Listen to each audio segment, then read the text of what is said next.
Welcome back to this latest episode of Japan's Top Business Interviews. I'm your host, Dr. Greg Story, President, Dale Carnegie Tokyo Training. My special guest today is Tim O'Rourke, who is the country head for Meltwater here in Japan. Welcome, Tim. Thank you very much for having me, Greg. Unusual name, Meltwater. What is this about? Are we in the sort of iceberg business? Or it's somewhat related, I think. We're a Norwegian company by heritage, and it came from our founder and executive chairman. So Meltwater comes from the fjords of Norway. When it comes to the glaciers melting, that's originally where the name came from. Right. But it's definitely a little bit strange for people to pronounce here in Japan as well when it comes to introducing the company name. But it's unique and it's easy to search for. So that's. And what do you guys do at Meltwater? So we're a global software company. We specialize in media intelligence. Right. So we're actually the industry leader in media intelligence, and that really denotes news monitoring and social media, and making sure that you can track your company's presence in mostly digital communications. So being able to keyword search your company's presence when they're getting mentioned in the news, or if any of your products are being spoken about online, on social media and SNS channels, and really just being able to provide a lot of analysis and dissemination of that type of coverage throughout your internal organization. I follow a guy you may have heard of called Gary Vaynerchuk, who has Vayner Media. Have you heard of these guys? I have heard of them. States? Yep. And his whole idea is to try and help clients understand where the attention of the buyers is located. Do you do that too? We do. We definitely, when it comes to things like user-generated content that's coming from SNS channels, that's probably a new trend that we see, where we want to see what types of purchasing habits are happening on social media, where potential customers are talking about products they may be interested in. How do we make sure we enter that conversation? How do we track that type of, chatter that's happening online? But also, in traditional PR, how do we make sure that our company's perception is really strong and that we are, seeing the link between what's coming out in our news coverage and what's going viral on social media? Is that positive, and is that moving in the right direction? Okay, so how is it that you're here in Japan, in Meltwater? Give us the background. For sure. And where you come from, where you started, and how we got to this journey where we are today. Yeah, absolutely. So a little bit of an interesting journey. I'm an Australian like yourself. You can probably tell for everyone when it comes to our accents, but I was born and raised in Melbourne, Australia. I actually studied journalism way back in the day, and that was my passion. So journalism and economics was my majors at university, and I actually started to do a cadetship for a newspaper called the Herald in Melbourne, which is very well-known paper in Australia. And while I was doing that cadetship, I stumbled across Meltwater by chance. Really? And the press releases that were coming through to the newsroom at the time, some of them had Meltwater as the distribution mechanism for how those press releases were sent to the newsroom. And also then I just reached out and went to a career fair, kind of set up and met a couple of people. And it was a great link for me when it came to the changing nature of the news industry and going more towards digital. And being a company that wasn't afraid to kind of get out there and promote a new way of consuming news coverage. And it also still kept that initial passion that I had for news in the job that I was going into. But who would have thought I would have gone into a sales capacity? Because that certainly was not something that was in the career plan, but that's where I ended up. Although if you think about it, as a journalist, you have to understand the situation, so you're good at asking questions. That's right, yeah. And a good salesperson, hopefully, is going to be very good at asking questions, understanding the situation, and then, of course, they've got a procedure to take it from there. Yeah, that's right. But still, the basic concepts, I guess, are not too far away, but a little bit similar. No, for sure. And then I think that's definitely true. I learned a lot from working in sales and how you could use your knowledge of the news industry in how you ask questions to the types of buyers that we had. And I actually worked in Melbourne initially, but then went over to Perth, to Western Australia for about 12 months to help grow our Western Australian customer base. I then moved to Sydney for about 4 or 5 years, where I led the office and the team mainly for our East Coast operations for Meltwater. And then, around a year and a half ago, got the tap on the shoulder to take this opportunity in Japan. And Japan is actually an area that I had some background with. I actually studied Japanese a little bit when I was going through school days, and I came to Japan probably about 5 times throughout my youth and adolescence. And yeah, it was something that me and my wife jumped at pretty quickly when the opportunity came up and to push us outside of our comfort zone. Yeah, Meltwater is a relatively newish company, 22, 23 years old, I guess. That's right. Yep. And so was the Australian operation much bigger than the Japan operation, or did the Japan operation sort of ballooned? And grown? It's a good question. What's the relative sizes between the two? Yeah, for sure. So Australia and New Zealand is certainly the biggest of our APAC operation for Meltwater. And that has been because we did have a hyper growth phase, probably around the 2014 to 2017 timeframe, where the business really did catch on to a lot of new customers that were looking at digital media monitoring and digital media intelligence as something that was a requirement, not just a nice to have. And that's really where we saw the business go to another level in Australia. Japan, though, is the new growth market that we have. So it's certainly the area where our customers are starting to understand the value of media intelligence. And we're probably seeing a little bit of a generational shift when it comes to the importance of things like AI and using analytics to actually make decisions internally. And that's why, Japan at the moment is a bit of a hot market for us. Where's the biggest market for Meltwater globally? It's definitely the US. So we're headquartered in the US in San Francisco, and our CEO is actually based in New York. But yeah, we have an enormous business in the US. It's still we have a saying that if the US catches a cold, then all other countries that are in Meltwater will be able to have a sneeze as well at the end of the day. So it's one of those things that we are very proud to be an international business, and we have a lot of company direction that's set from our headquarters. But there is of course a lot of nuance to every place that we operate. And I guess Japan, I think, is probably in the world one of the highest readerships of physical newspapers. Yes. Still, the broadsheet newspapers sell well here. I get a whole bunch of them to my door every day. The Nikkei, the Asahi, the Japan Times, New York Times, the FT. That's right. Because I'm old school. Yeah. Don't worry, I'm a little bit old school as well. I don't like reading it on a screen. And so I guess and I know Australia too, I think, because it's so remote in a way, it's got an interesting combination of a need to know what's going on in the rest of the world because it impacts us so directly, but also a lot of local news is consumed there too. So I guess these two markets are probably very high media consuming markets. I guess, I don't know, you know that more than me. That's but right, I suppose in that sense, Australia and Japan are probably a little bit similar. Yeah, that's right. Yeah, in that regard, when it comes to the value of traditional media is really high in places like Australia and Japan. I think print and broadcast coverage especially, there's still a huge amount of interest from more traditional companies to really know when they're on the front page or in the main sections of those newspapers. And Meltwater does have partnerships in other markets where we can actually include that coverage in our analysis through the software.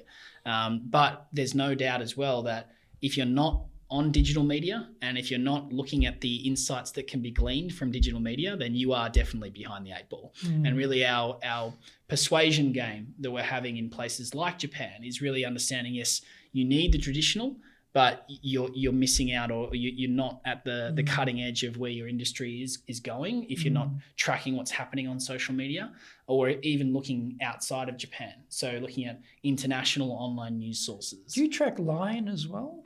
Line, we don't actually track the full text of all conversations online. Obviously, it's both a private and a public messaging platform, but we do have some capabilities when it comes to engaging. So posting through those types of channels and being able to kind of put it as part of our analysis. But yeah, it's definitely a platform that we want to keep investing in for the Japanese market. Because like what in Japan, I think Facebook's probably the largest, is that right? Well, I think at the moment it's definitely Line. Line is the most used social media channel. Yeah, that's right. But then Instagram is certainly huge from Meta's stable. But TikTok is very fast and emerging. And there's of course I'm on TikTok. Yeah, really? Yep, there you go. I'm on TikTok every day. You're not as old school as you're saying then. Well, Greg. I post on TikTok every day. There you go. Yeah, I post on, I do LinkedIn, X used to be Twitter, Facebook. I do Instagram, Threads, and TikTok. That tends to be my spread. Yeah, for sure. On a daily basis, I do all of those. Okay, great. Yeah. So I'm trying trying to educate myself a little bit about that. But For I was sure. surprised with TikTok of how many views I was getting on TikTok compared to some of the others. I don't know whether it's TikTok is just feeding me a bunch of crap and make me feel good, and give me false numbers or not. But when I first went on, I know they load it up when you first come on, and then it sort of comes back down again. But I was like, whoa, okay, this is interesting. The number of impressions was very high. Yes. And so I thought, well, this is interesting. So I kept on going. But anyway, enough about me. No, Let's get back to you. Yeah. More importantly. So, you stepped up in Australia by, taking over the Australia-New Zealand operation out of Sydney. That's right, yeah. And that's one thing, to be working in your own country, your own culture. You've been in the company for quite a while. Yep. And then, okay, bingo. Yes, you'd been to Japan before. Yes, you'd studied Japanese at school. Yes. But this is a bit of a different picture coming to Tokyo in the modern era. It's a vibrant, large, powerful city. It's got, so much more interest now in Japan globally than maybe in the last 10 years. Yep. So what were some things you noticed when you came here? One of the reasons I asked you to do the interview is because you've been in country a bit over a year. And that's when it's very interesting, because when you first come, you have some ideas and you have some aspirations and you're going to try things. And then you sort of run into things in Japan which maybe you didn't anticipate, or which are a little bit different from what you expected, or there are nuances that sort of emerge and you go, oh, I have to adjust here. What were some of the things that you noticed were different for you as a leader leading in Japan? Yeah, so we are lucky at Meltwater. We have a very global culture for our business, and that's really set from our founder and executive chairman. So I'd say from moving across different offices, whether they be in Australia or New Zealand or wherever I've travelled with the company, which has been all over pretty much the globe, that you walk into a Meltwater office and the vibe or the culture is very similar. We hire people with very international backgrounds, people that are very much looking to increase their career pathway opportunities on a quick basis, and working in a very cutting edge industry like social media, software, media intelligence. So I think the first point I'd like to make is that internally, I actually found that the 75 staff that we have here in Tokyo were not all that different in terms of their mindsets and attitudes to what I'd experienced in Australia. So the culture build in Meltwater system must be pretty good then. That's right. And maybe we can come back to culture a little bit later, but when I hear that, I say to myself, okay, and it's one of the big difficulties, I guess, when you're a global organisation, to have consistency in culture and have penetration of the culture down to the sort of value systems of the people. It's not that easy to do, but it sounds like you've managed to do that. So we'll pick on that a little bit later, but yes, please. But the differences, so I think that the key differences that I've experienced has been really on the customer side and how to understand the industries that operate in Japan. And I think navigating the dynamics of each industry that is here and how large they are. So multinational businesses that are focused in FMCG, fashion and retail, of course, financial services. But then you also have, a huge government operation across the ministries and the prefectures and so on. And I think that, and are they engaging with? Yeah, absolutely. Because they're normally they've never got a budget. Well, put it this way, they've all got candles in front of their fax machine, because they love the fax machine. Yeah. A lot of those organisations, and they're not thought to be modern or technologically advanced or even psychologically, in that vein. Yeah. And yet you're a very advanced, technology-based, company who's doing something very cutting edge. So I'm interested to hear that even those sort of, I imagine, cobwebby, sort of dusty government bureaucracies are actually seeing the value of what you're doing. That's interesting. That I think was the environment that certainly was present when I was researching coming to Japan, was perhaps that perception of the floppy disk, kind of stale organization that was not really using PCs to actually get any of their data. But I think that Japan using spreadsheets. Yes, that's right. Or Japanese businesses and government organizations have recognized that weakness. And I think we're in a zone right now over the past couple of years and hopefully leading further towards this in the next 5 to 10 is that Japan needs to be able to right size when it comes to the skills that are in the workforce for digital media, and that with the rise of social media, that they no longer can be burying their heads in the sand if they are seeing a lot of discussions or news events that are rippling through digital media channels. So really, to go back to your question about the differences, the persuasion game and how we teach our staff to tell that story about why it's important for Japanese companies to look at a business like Meltwater, that really has been the key focus. And perhaps that was a conversation that was probably 10 years or so ago when I was working in Australia. But it's exciting because it really does give a flair to how we run our business and how we can maybe come in with a bit of a challenging sales approach rather than too much of a conforming one, which no doubt you need to navigate the hierarchy structures and the respect culture that is a really big strength of Japan when you're going through those types of meetings. But it gives us a license a little bit, if you know what I mean, to walk in and come up with new ideas and ways that a company or an organization can innovate, because really we feel like they have to at this point in the media ecosystem. Well, Minister Cornwall, who speaks perfect English, yes, he's basically his designated job is a digitisation of the government. And Kishida has given him, run to do that. And he's certainly, we're going to get rid of Hunko, we're going to get rid of fax machines, like he's really trying to push things along. Is he someone that you guys deal with directly yourselves? Because it seems like what he's trying to achieve and the sort of insights that you're bringing are in the same line. I just wonder, is he someone that... Yeah, so we have a lot of engagements with ministries and... local government as well as some agencies, but you're right, Kono-san's digital agency is clearly getting the keys to the castle about how to innovate through software, through digital media services, and try and have that so it's working as a formula, not just for one ministry or one particular area of government, but across all of Japan.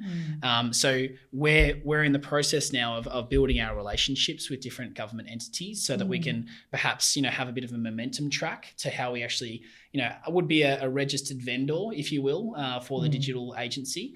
And it is something we experienced success with in Australia, which is what was exciting about coming to Japan to try and kind of go in that area. But I do think that perhaps another point you're making there is that when someone like Kono-san gets so much support from the Prime Minister about what they need to be doing in Japan, what tends to happen is the corporates follow suit. They understand that they have to be investing in software, investing in digital, and even upskilling their staff in these types of areas.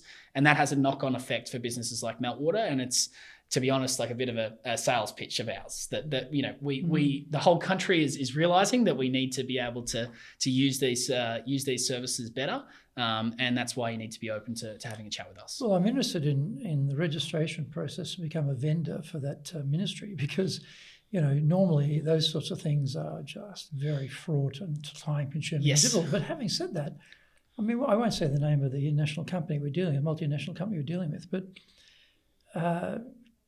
we're dealing with them globally, and now they want to do training in Japan, and to register us as a vendor, they said, is going to take 9 months. Yes. So you don't worry about the government taking time. This is the private sector. I said 9 months. And in the end, we're going to do it through the UK because it's just faster because they're already registered. We sort of given up. I mean, we'll get to it, but I was shocked at how slow it was. So I'm just, when you say, we're going to be registered as a vendor with the, ministry, I thought, wow, okay, how long is that going to take? No, for sure. And to be clear, we're not yet at that stage with the digital agency, but we are with other ministries. And that, no doubt, that the timelines that you're talking about are the timelines that we've been operating on. And we have to respect that. And that's why we have been investing more in our staff, in our expertise with those types of processes. And that's been another big part of, my role since I got here and with a great trusted management team is to find great people to join our business that can help us navigate those nuances for different industries and actually go through the paper process as well as all the submission requirements and so on. So, all of that has been a learning process for me, and it's been different to Australia, but it's also been great just to see it unfold. Well, good on you. And so coming back to some of the leadership differences Yes. you noticed, I mean, you talk about culturally, the office looks like any other Meltwater office, so you've got good consistency of the Meltwater culture. Yep. But what were some of the things you found in terms of, as a leader, you come in, you come in from Australia, your predecessor is based here, so coming from within, but you're coming sort of external. What were some of the ideas or approaches you had to take over and run the operation? And how's that worked out in this year and a half or so? For sure. So I think, firstly, I would say I had to invest a lot in building relationships with our tenured staff here in Japan. So we've been in Japan for 15 plus years, and we have some staff that have been here since day one who have really, I guess, charted the path for our business to be at this point, to be in a hyper growth area. So the first thing I needed to do was respect the work that had already been done, but also be okay with coming with new ideas and trying to have a faster pace to our growth trajectory. And I think that, the fact is that in Japan, people really do respect hierarchy. So perhaps that's a bit of a plus of someone coming as a new manager or a new head of country, is that you do perhaps get immediate respect that you perhaps may not get in other places like Australia or the US and so on. Australia's a bit sceptical. Yeah, a bit skeptical of senior leadership. So I think that's been a benefit, and I've tried to use that to build good relationships with all of our staff and be able to really listen to their ideas and their feedback points. And I think that generally we want to be able to say the work that has been done to build us to this stage has been fantastic, but the opportunity to grow exponentially quicker has never been better than right now. And that's why we need new ideas. That's why we need new leadership. And that's why we also need to be open to a global business and how our company direction might change, and how Japan can't be seen as just like, oh no, that's what they do in Japan. We don't touch Japan because they need to be running a different type of business. We need to be open here to getting on the best practices that are coming from other markets, not just with Meltwater, but other software businesses, other businesses that are in PR and social media, and making sure that we actually are living to the I guess the notion that we are a cutting edge type of company. So that's really the message that I've tried to put forward since I came here. And in terms of that's a fantastic message of we respect we're standing on the shoulders of giants type of idea, right? Exactly. Yeah. We respect the work that's been done, but there's a huge opportunity. We need to have a different perspective to tap into that, and we need not just from our internal Meltwater, but from external sources as well.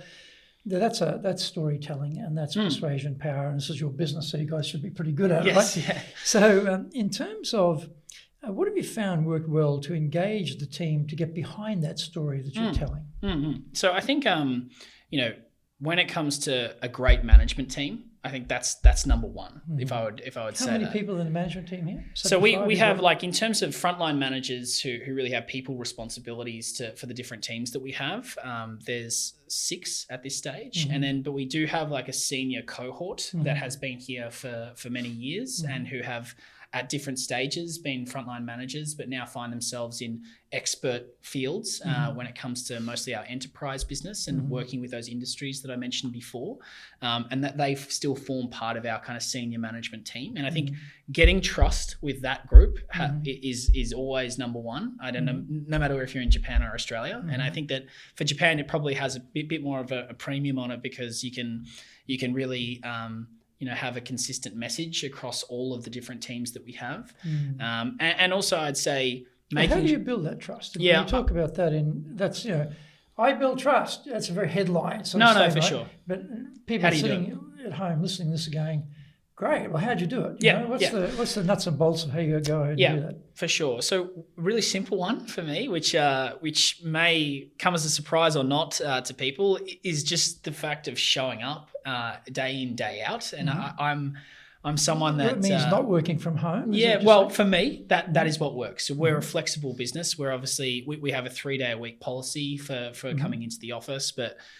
for me, coming in and building one-to-one in-person relationships with people, but also getting my hands dirty with all of the different nuances of the market, Mm-hmm. and just making sure that I was putting my hand up as someone that wanted to get into the nitty gritty details of the business. That I think built a lot of trust that I wasn't, someone that was going to come in and have an ivory tower view or take any type of arm's length approach to the whole business running as it has been in the past, or perhaps, being a little bit too far removed from the ground level of our sales teams, our account management teams, and so on. So that has worked for me over many different offices and that I've worked in over the journey. And I think in Japan as well, you can build trust pretty quickly if you make those one-to-one connections with people.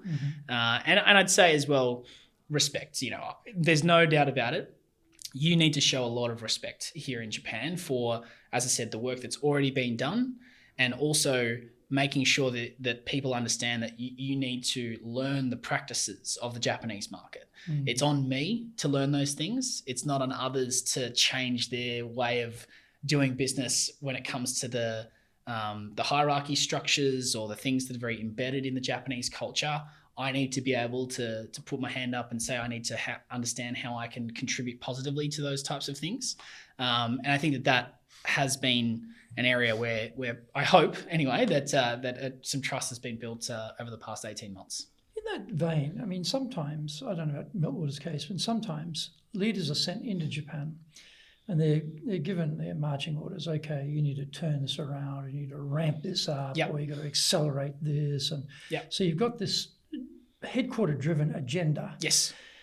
Which hits straight into Japan, which is, as you said before, the clients are different, the expectations are different, the market's different, and some things that make sense in headquarters make no sense here.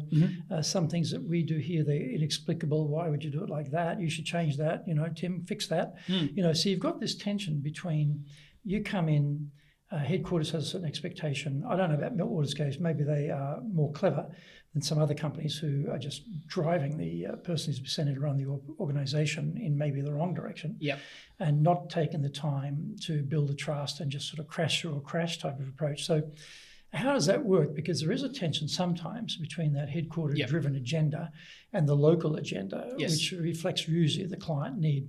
So how has that worked out for you? Yeah, for sure. That's certainly been something that's been a big part of my job. So, I'm very lucky. My direct report, my direct manager, I should say, who's our executive director for all of Asia Pacific. He sits in Singapore, but he's worked in multiple markets like Hong Kong, of course, in Australia as well, and has a really acute understanding of North Asian markets as well. And he's been a really big support for me to research the nuances that are here in Japan, and also be the conduit for what strategy is being set from HQ. So we have a pretty fast-paced, ever-changing business. In our, if you think about our product, it's always changing. We have to always be a step ahead of our competitors when it comes to easy-to-use software tools, and we also have to have great data sets so that we can track the most news and social coverage. So there's always a lot of updates coming from our headquarters in that regard. But then when it comes to really, structural changes, how we set up our teams, how we think about how other industry best practices should be adopted. That has been a big part of the job that I've had. And no doubt that part of it was somewhat challenging when I first came here. But I think we reap the benefits of having quite a good global culture at Meltwater already. And therefore, our Japanese staff are almost aware of the ever-changing nature of the business and can roll with a punch a little bit easier than perhaps other companies out there. If you want to be successful as a leader, do the Leadership Training for Managers course. All companies need people who can both manage and lead. Leading people screams out for real skills in communication, dealing with all different types of people, being excellent at innovation, planning, delegation, handling mistakes, doing performance reviews really well, and inspiring and motivating the team. Do the Leadership Training for Managers course now in either Japanese or English.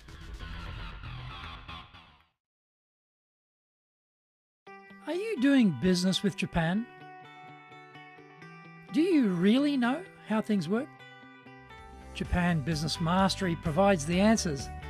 Do you have the right networks and know how to create them? Do you know how to get on the same wavelength with Japanese buyers? Do you know what being trustworthy looks like from the Japanese perspective? Japan Business Mastery is based on more than 30 years experience in Japan and will become your go-to guide. Want to succeed in Japan? Buy Japan Business Mastery now. Well, that's a big plus, you know, because for Japan, no change is best. Yes. It's the least risky thing. Yeah. Keep doing what we've always done. No one gets into trouble. No one loses their job, and we'll all be fine. But when you're in a high-paced, ever-changing market, as you talk about, there's constant risk. There's constant change. And so to have a group of Japanese who can get their head around that, I think, is quite an achievement, because for most companies, the easiest answer is always no, because the safest answer, and often that's the answer you get for that very reason. So if you've got that human resource who are able to adapt and not be tied down, and again, not risk averse, that's a big help. Yeah. So how do you support that culturally, internally? Because in Japan, you know, if you want to have a startup, okay, we're going to have a quick launch. It's not perfected yet. Yep.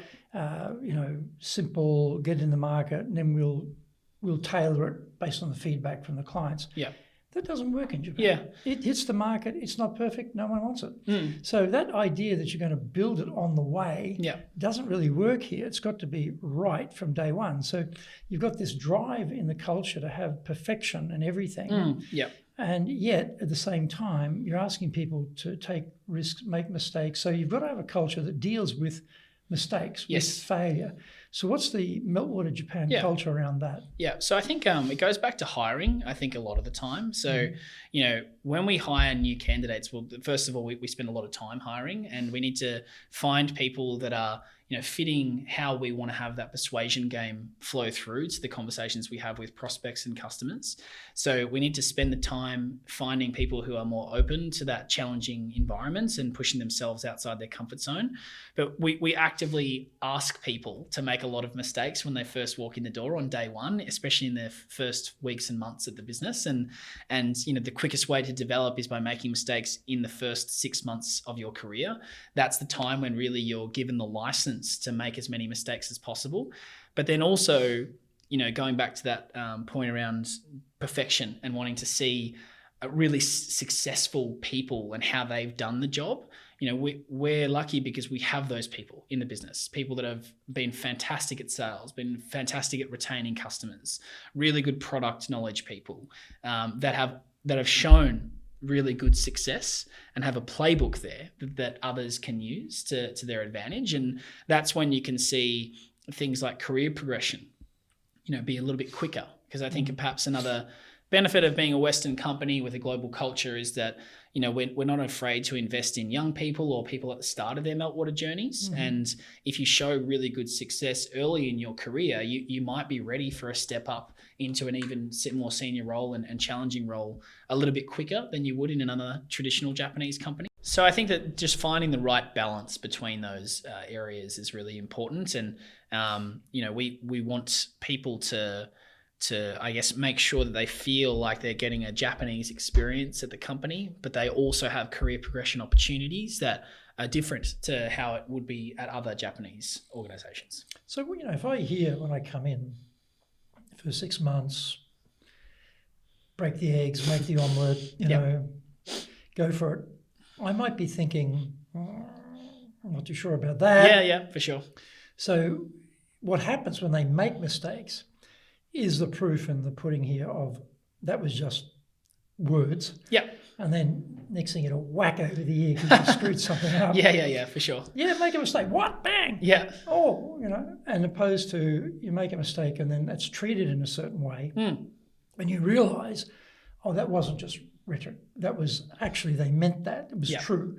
So how do you go about making sure that the rhetoric and the reality match up? Yeah, for sure. So I think firstly, sales is a good environment to be able to encourage people to make mistakes, as you would of course know. So people who are, you know, trying to start a fresh prospect process and convince a senior person that they should have a chat with Meltwater, like that's a bit of a trial and error type of approach. So that you're always going to have calls or meetings that don't go exactly as planned, and you get constructive feedback from your manager after those types of discussions, and that means that people perhaps feel like mistakes are just ways that they can improve their sales craft. So that's a big part of it, I think. And that you're not going to get that clip over the years, as you mentioned, because you're a fresh person approaching a company that you've never spoken to before.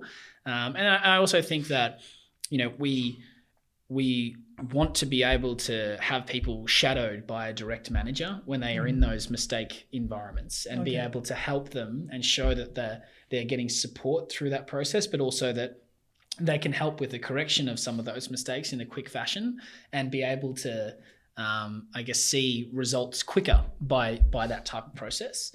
But again, I think that if we hire senior talent from other Japanese companies, which we're doing a lot of right now, the expectation's higher. We want them to come in and really own their patches, their portfolios, their role descriptions quickly on day one. But I have never seen a person walk through the doors that's new at Meltwater who doesn't need a little bit of time to make some mistakes.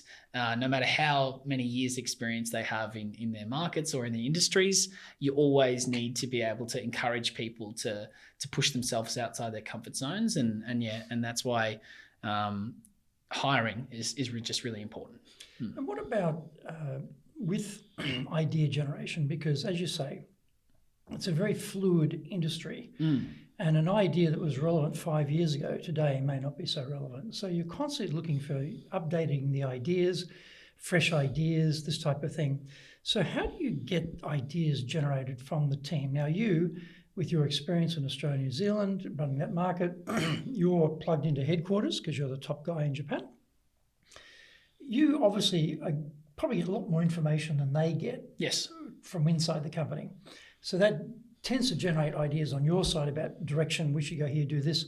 But what about getting ideas out of the team? What have you found works well to do that? Yeah, so I think, we have frontline managers who are always speaking to prospects and customers or their teams about what's new that's happening in our industry. So perhaps what type of competitors are bringing out new solutions. What type of feedback are we getting on a real problem that's happening in our customers when it comes to tracking their digital media exposure, or just a business problem that can be easily solved through technology?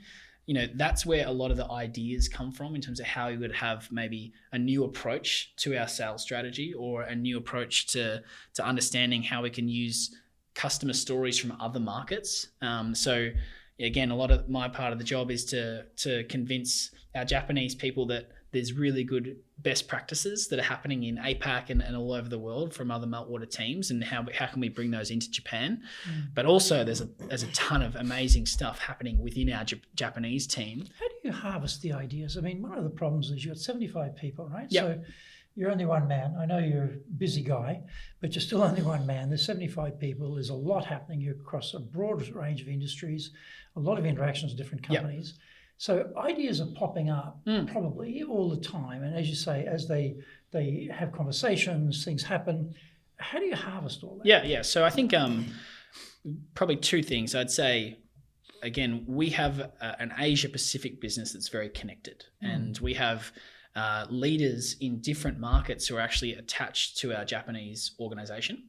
And so my counterparts often will be sitting in places like Singapore or like Greater China, Australia, and so on, who have ways that they can actually contribute positively to the Japanese business. And I think that means that for my role as the country manager, I can perhaps let new ideas just permeate throughout the teams and let that happen organically without too much kind of approval process needing to come through myself. But then when it comes to how we think about every single team and something that's impacting every team for our Japanese market, how we think about marketing, how we think about our staffing and our profit and loss side of things, that's when it does come back to that central Japanese team and management team to do that. So I think letting people have decisions that are easily turned back, if you know what I mean, like letting people actually come up with new ideas and implement them on a day-to-day basis. For example, we hired a really energetic sales leader who had a background in Salesforce and Darktrace, Japanese guy, and had a really passionate sales approach that he wanted to bring into the Meltwater team, which was very much different to what I'd seen before at our business. And letting him come in and put his mark on that team while still making sure that he was operating within the Meltwater kind of structural foundations was something that I think that worked really well, and was able to build even more trust that we were embracing new ideas with people that were coming from within the market who are experienced in our industry. So yeah, it's I don't think there's one clean answer to that type of question, but yeah, I'd say just letting your frontline managers and people that you trust across the whole business, make decisions themselves and then come together in a collaborative fashion afterwards. You have a global Meltwater culture, you have Japanese culture, and then you have Tim culture.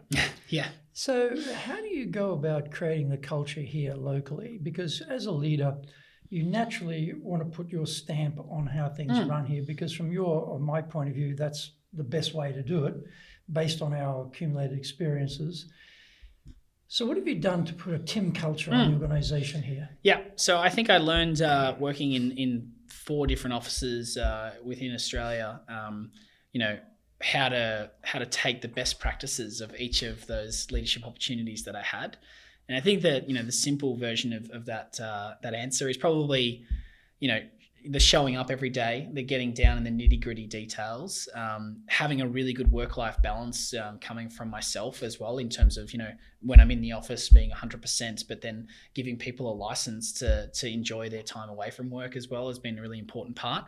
And I think that celebrating small successes with both newbies who are fresh graduates out of university, or someone that we've just come into the business who's got 20 years experience working with government in Japan, something like that. And you need to be able to show people appreciation on the small wins, not just the big contract wins or the big renewal discussions or whatever it may be. You really do need to make sure that you are active in the day-to-day when it comes to understanding and appreciating those efforts. And I think that, the way that I've tried to do it is really aligned with our cultural pillars for the global business, which is, fun, winners, and respect. They're the three cultural pillars that we have. Fun, winners, and respect. Okay. Yeah, it's actually from our Norwegian roots. In Norwegian, they translate, and all of those words together translate as more, M-O-R-E. Oh. So it's kind of a bit of a Scando flair to it. But yeah, we want to have people to enjoy their day-to-day. That's the fun aspect. When you walk into a Meltwater office, you feel that energy. You feel the people sitting next to you are enjoying their jobs, that it's people there that are not too serious, not too always business approach in terms of their personalities. The winners part is just being ambitious, being a growth business, understanding that we need to really kick some doors down to kind of have that persuasion game resonate with customers, and making sure that we have a market leading type of product strategy, and that's where the winning components come from.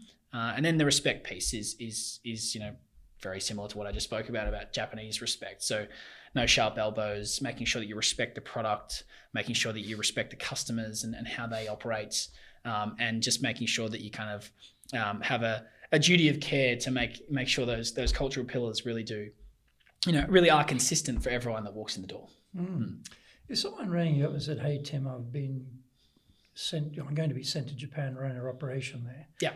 I don't know Japan. I don't speak Japanese. How can I be effective?" What advice would you give? Yeah, apart from saying learn Japanese in 6 months, which I'm sure is pretty tricky for anyone. But I think I would say research the market nuances of your customers or your prospects, and I think that certainly has been my biggest learning. Is you really need to understand what's happening in each of the industries where your buyers are, and that market knowledge will hold you in really good stead to hit the ground running before you land here, or even in the first 6 months when you get here. So perhaps I would say not stressing too much about the internal machinations of the business, or how we can make really quick changes in a quick succession.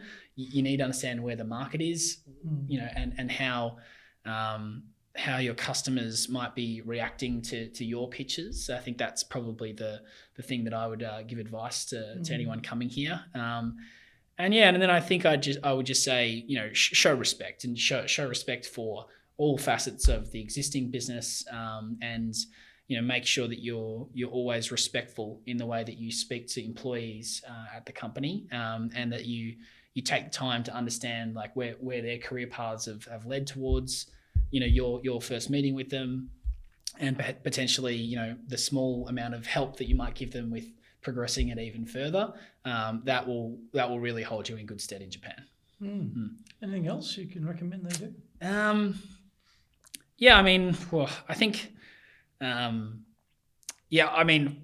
Japanese people are a lot of fun, I would say. And I think that there's perhaps maybe as foreigners, if you're not living here, you may have a perception that people in the workplace are a little bit too serious, or a bit too formal in their approaches. And that is true, especially when you first have an encounter with a potential prospect or customer, or if you meet people in a more formal setting. But, there is, really good quirks and comedy that can happen from, having good discussions with customers and prospects, and internally with the staff as well. And people love to celebrate successes here. Like that is a big part of the culture. And how do you celebrate the success? Yeah, we have a bell ringing culture first and foremost. Okay. So when we close a new customer, we let people tell a story about how they actually won that business, and the whole process, and how they collaborated with team members to get that job done. How do they tell that story? I mean, if people are home on Mondays and Fridays, presumably you're telling a story to nobody except for you, because you're the only one in the office. So, this is the point about a split workforce, isn't it? Yeah. How do you actually coagulate people together so you can actually get the message out? Again, pre-COVID, it was very easy because we were 5 days a week, and everyone was in the office. And you're right that there's maybe a little bit more challenge to doing those things consistently. But for us, we have Monday, Wednesday, Friday in the office. Everyone knows that Monday, Wednesday, Friday, and then we have majority of staff that are here on those days, and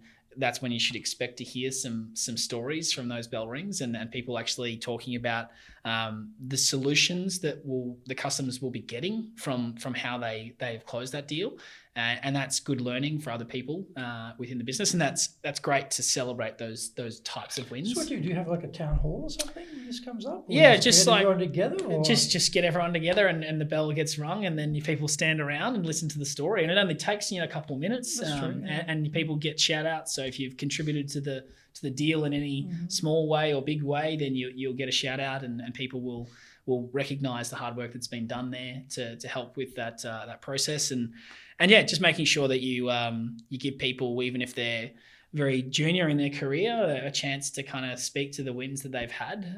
And then I think the other small ways you can, have a good fun culture would just be, appreciating that work-life balance aspect of things. And we work really hard here, but, we like to also make sure that people get rewarded with interesting activities. We're big believers in diversity, equity, and inclusion. So we run a lot of off-site type of training sessions with different types of organizations. We try and have, events where we go out to sports games or different things that are happening in Tokyo, which as you would know, it's a city that never really stops when it comes to the cultural stuff that you can get around. So, being able to invest and have a bit of a budget allocation to how we reward staff for the hard work is important.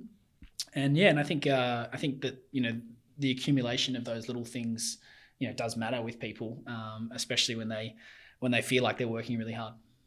So I guess when you arrive, people are already doing the Monday, Wednesday, Friday. Was that? That's right. Yeah. That's right. Yeah. So 18 months ago, before I got here, it was Monday, Wednesday, Friday. That was different in Australia. It was Tuesday, Wednesday, Friday we had. So our company globally for the most part, has a 3-day-a-week office attendance, and especially in Asia Pacific, that's the standard that we try and hold.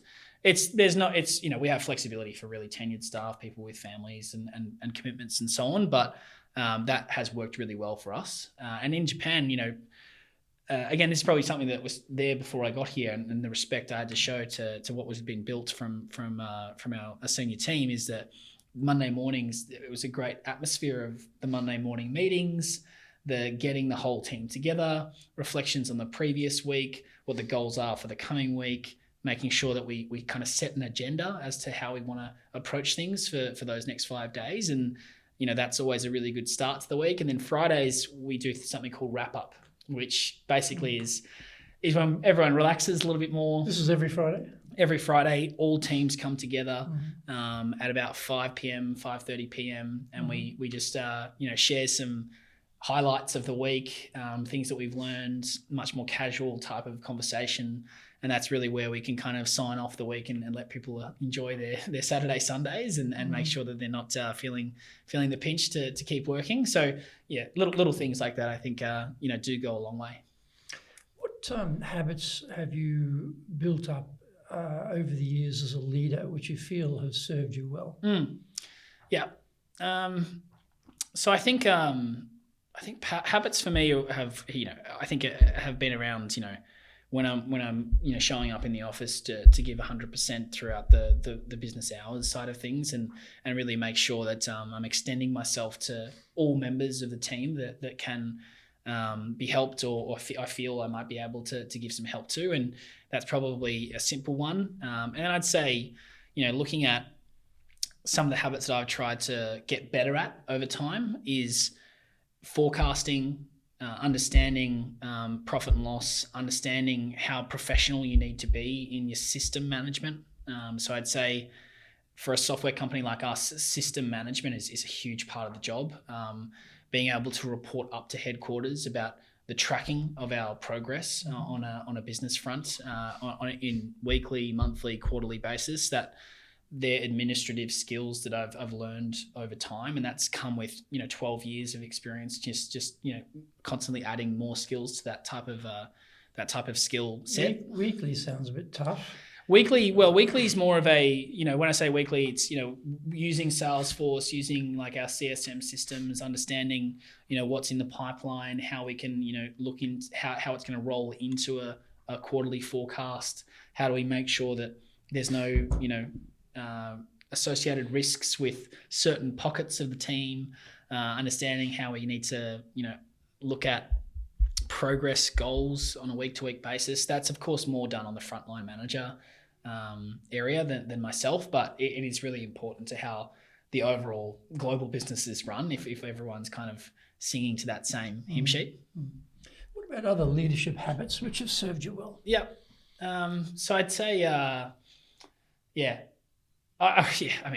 rewarding people with fun cultural things is probably a really big one. And I think that I am certainly someone who likes to have a good time and likes to enjoy outside of office activities with my colleagues, and that is perhaps something in Australia that's probably pretty common across the teams, and I see it as being a strength of coming to a place like Japan where you can actually spend time with people either in an upskilling environment outside their office, doing something that's quite interesting and cultural to the city that you're working in, or even something as simple as going out for dinner or a couple of drinks at the end of a hard-working week and being able to I guess have that face time with people is something that's held me in good stead over the journey. And I think that, just being, someone who values person management is probably something that's always been integral to how I've kind of approached the job.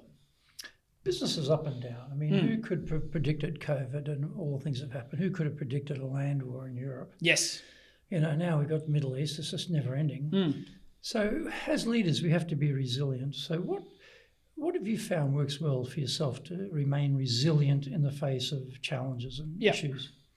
It's a good question. I think I've been pretty open about where things have failed for me in my career pathway to get to this stage. And, there's certainly been some times where I've had disappointments in Meltwater and even, coming through a journalism background. And I think that I like to maybe have a bit of a sporting mindset, is that am I trained or untrained for this type of position now, based off the failures and the successes that I've had over the journey. And, whether it's having, people leave the company who you were quite invested in, or it's having, poor results from a, profit and loss standpoint for a particular quarter or something like that, or even just, the hard work that comes with change management, and, the fact that sometimes change management will take 6 to 12 months to really implement, and you might go through a couple of tough periods of time, in the lead up to that. You got to drive it all the time. Exactly. So I think that those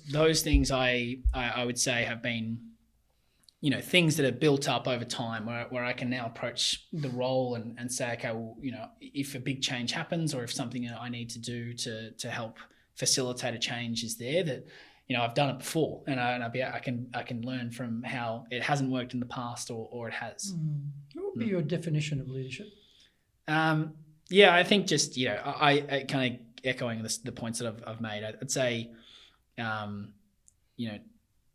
into the nitty gritty of the business. And I think that, showing that that no problem is outside your remit, if you're willing to invest in helping solve it. And I think that that's where a lot of trust can come from. So I'd say, just rolling up the sleeves and really getting into the minutiae of a business, whether you're in Japan or Australia or wherever, is certainly how I'd like to see myself as a leader. And I think the other part of it would probably be, investing in young people or people that are fresh to a company.